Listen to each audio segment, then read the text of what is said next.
دور دراز کی بات ہے کہ ایک گھنے اور تاریک جنگل میں ایک عجیب خاموشی چھائی ہوئی تھی۔ پرندے خاموش تھے، درندے غاروں میں چھپے ہوئے تھے، کیونکہ آج کل کے دو طاقتور حاکم آپس میں ٹکرانے والے تھے۔ شیطان شیر، جنگل کا بادشاہ جس کے دانت خنجروں کی طرح تیز تھے، نے سالوں سے اپنی دہشت پھیلا رکھی تھی، مگر آج اس کا مقابلہ کالا ریچھ، ایک وحشی درندے سے تھا جس کے پنجے پتھر توڑ دیتے تھے اور غصے میں وہ درختوں کو جڑ سے اکھاڑ پھینکتا تھا۔ دونوں کی ملاقات موت کی وادی میں ہوئی، ہوا میں خون کی بو تھی۔ اچانک لڑائی شروع ہو گئی۔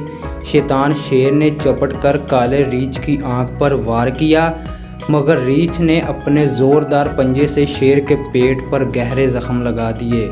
زمین خون سے تر ہو گئی۔ جنگل کے جانور دور سے یہ خوفناک نظارہ دیکھ رہے تھے۔ گھنٹوں تک لڑائی جاری رہی۔ آخرکار دونوں زخمی ہو کر گر پڑے۔